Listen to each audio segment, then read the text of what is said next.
Mau tulisanmu juga naik di Pajar setiap hari seperti para Manarke. Terkenal ke dulu. Apa gunanya Pajar tanpa Manarke? Tidak akan ada yang baca Pajar.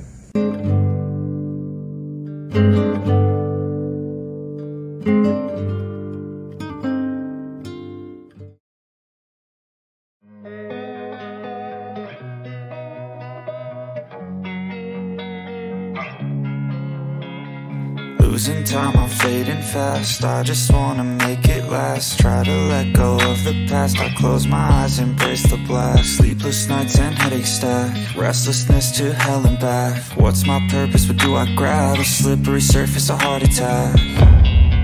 And sometimes you just gotta believe there's something that'll give you relief.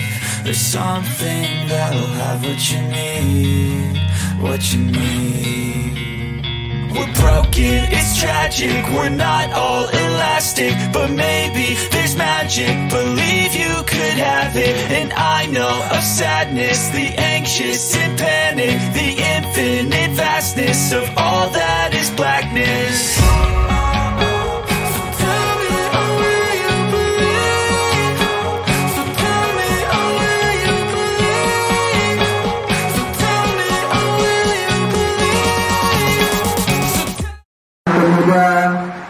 Asli Tajang Dalam, karena selama ini kita tahu bahwa kebudayaan Tajang Dalam itu sangat membuka di dunia, bahkan sudah sangat diakui.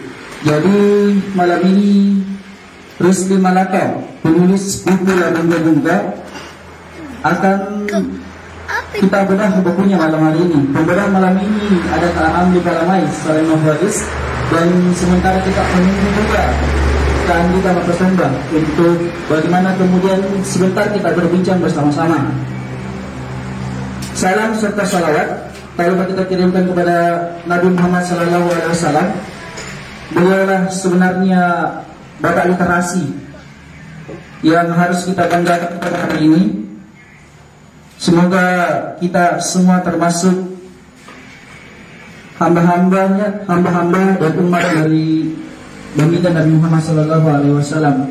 Jadi malam hari ini mungkin sebelum saya berikan kesempatan kepada teman-teman untuk kemudian bertanya tentang isi buku ini, saya mungkin akan memberikan kesempatan dulu kepada penulis untuk bagaimana kemudian menjelaskan sedikit tentang isi bukunya. Meskipun saya tahu teman-teman semua yang ada di depan saya ini sudah membaca bukunya, ada yang sudah, ada yang belum. Jadi alangkah baiknya ketika Rusli Malaka ini, anak muda ini kemudian memberikan kepada kita testimoni tentang bukunya, apa yang ditulis beliau di dalam ini. Karena menurut saya bukunya ini sangat luar biasa. Ini karya yang luar biasa, di mana Rusli Malaka ini sebelum menulis bukunya yang diceritakan tadi oleh penulis, bahwasanya buku ini sangat lama menjadi buku, karena ini adalah lisan. Karena seperti kita tahu di Tajang Dalam itu tidak ada lampu, tidak ada hal-hal yang sama dengan kita yang mudah menulis. Jadi pada mulanya dia hanya memikirkan kemudian menulis di tengah gelap pakai pelita. Sampai pada saat kuliah beliau baru menulis beberapa ceritanya ke dalam lembar-lembar kertas, sehingga di 2021 tadi, di 2021 terbit bukunya. Di tahun 2021 terbit buku ini. Ini buku kita lihat memang cukup tebal, karena memang ceritanya juga sangat luar biasa dan sangat lama proses kerjanya. Dan buku ini juga, periode ini Rusli Malaka juga sudah pernah di masa pemerintahan sebelumnya, di pemerintahan Katami, pernah ikut lelang karya, dan salah satu yang dilelang itu adalah karya beliau. Jadi mungkin alangkah baiknya saya beri kesempatan 15 menit sampai 20 menit kepada Rusli Maraton untuk bagaimana kemudian menjelaskan isi bukunya. Saya persilakan.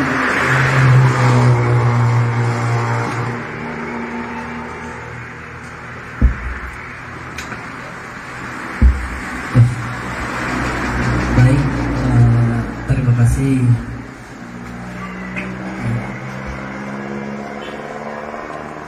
Bang Andi untuk kesempatannya. Assalamualaikum warahmatullahi taala wabarakatuh. Waalaikumsalam warahmatullahi wabarakatuh.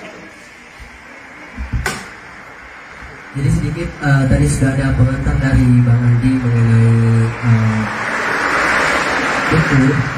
buku ini dan cerita lainnya. Jadi saya hanya mengantar sebagai pengantar karena sebentar akan isinya lebih dibicarakan oleh dua pembicara sebentar, Andika Pasopa yang sementara di jalan dan di samping saya Bapak Ramli Palamai. Beliau adalah guru saya waktu saya SMA. Jadi sebuah juga kebanggaan bahwa saya sekarang berada di samping beliau. Jadi saya akan bercerita sedikit bagaimana kemudian perjalanan saya menulis lagu-lagu kumpulan cerita ini, bahwa mungkin teman-teman yang di sini pernah ke Kajang atau mungkin bisa mendengar Kajang, bahwa di Kajang itu bisa dibilang masih menolak hal yang berbau teknologi pada umumnya. Bahkan di rumah saya itu belum ada listrik. Di sana masih menggunakan pelita. Jadi ketika saya masuk SMP, saya sering suka membaca, tapi tidak pernah memiliki buku karena tidak ada toko buku di Bogumba yang saya tahu, apalagi di Kajang. Saya sekedar pinjam di perpustakaan. Lalu kemudian ketika saya masuk SMA, saya diajarlah oleh beliau di samping saya, Bapak Ramli. Kemudian ada kakak sepupu saya yang lebih senior itu yang pernah diajar. Lagi menulis novel, cerpen atau apa, sastra begitu, seperti begini. Ternyata sastra itu tidak seksi lagi. Kenapa bisa begitu? Ternyata yang seksi hari ini dunia, kenyataan, yang real. Iya. Makanya kenapa kita harus menulis?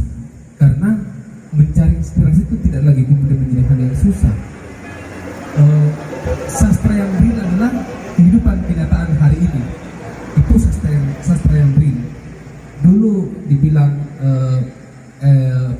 seorang lelaki dan perempuan model menjalin komunikasinya seperti ini itu hanya dalam dunia dongeng saja. Ternyata hari ini itu sudah terjadi di dunia real. Sehingga hari ini ketika kita menuliskan dunia real sekalipun itu, maka dia adalah sebuah karya sastra. Karena ya sastra itu bagi saya tidak seksi lagi. Yang sesungguhnya yang seksi adalah dunia real hari ini. Makanya saya kira menulis dan terus menulis, mudah-mudahan kita semua menjadi baik karena sekian. Assalamualaikum warahmatullahi wabarakatuh. Itu kira-kira selain daripada motivasi yang disebutkan tadi dengan penulisan buku ini untuk memperkenalkan Rupama itu, apakah di sisi lain seperti adanya niat daripada hasil penulisan buku itu seperti materi yang mendampingi sehingga membuat tulisan sampai menulis katanya pakai tulisan biasa yang seperti itu. Kan sekarang kan kita berada di era yang sifatnya semua harus dihitung dengan rupiah atau materi. Nah, sementara saya membaca juga orang yang penulis itu ternyata hasilnya adalah dia punya kekuatan ekonomi setelah menjadi penulis, apalagi sudah terkenal. Nah, itu yang saya mau tanyakan. Kebetulan saya juga seorang penulis, tetapi tidak didukung oleh ilmu penulis. Saya cuma mau, bahkan saya buat website sendiri pribadi, tasmirtara.com. Tulisan saya sudah 100 lebih, tapi tidak ditopang dari ilmu menulis. Cuma karena ingin menyampaikan apa yang menjadi informasi terkait dengan latar belakang saya, pendidikan dan seterusnya. Jadi itu yang saya korelasinya Pak, supaya saya juga bisa termotivasi untuk menulis seperti Bapak. Terima kasih. Tidak terkenal amat kawan-kawan sekalian. Hanya karena kooptasi media membuat dia terkenal. Sampai orang-orang Sinjai datang ke Bulukumba, mana itu Cikas?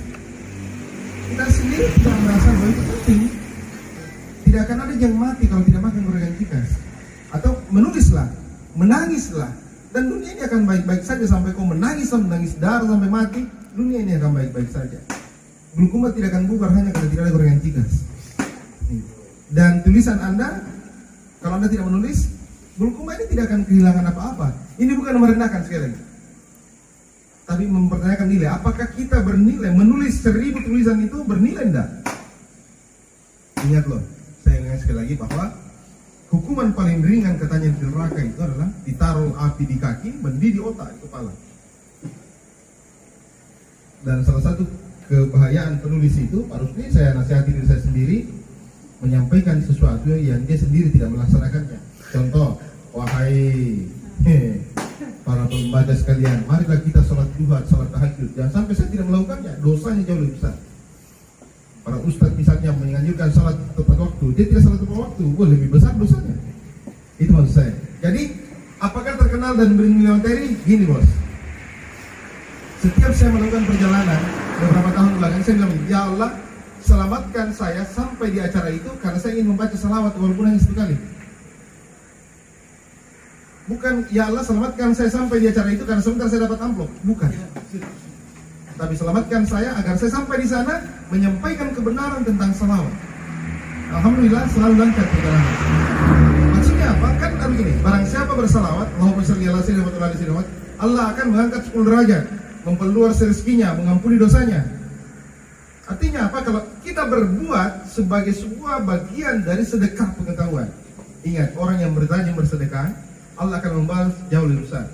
Jadi sebaiknya yang penulis jangan pernah berharap total dari tulisanmu, tapi berdakwahlah. Kata Ustaz Wahabi, jangan menerima amplop, tidak ada dakwah berbayar. Kata jemaah, dari kalau dikasih amplop tidak apa-apa. Jangan menjadikan bayaran itu sebagai hal utama. Jadikan tulisan itu jalan menuju uhrawi, jalan ketuhanan, jalan dakwah. Allah pasti tidak sia-siakan kawan-kawan. Sam.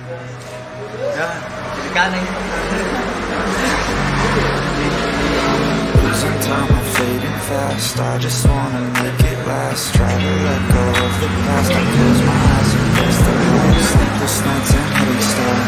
Restlessness to hell and back. What's my purpose? What do I grab? A slippery surface, a heart attack.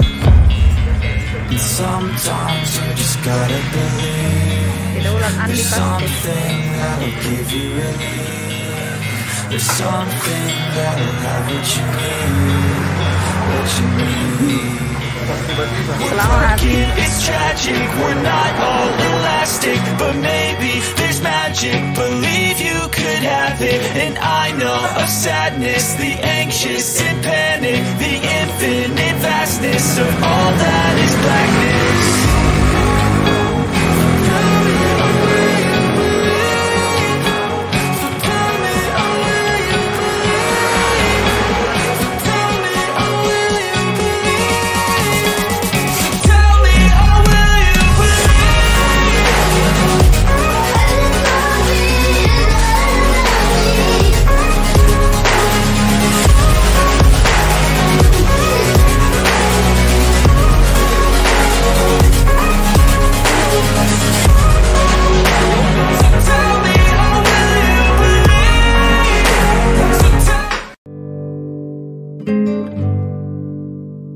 Thank you.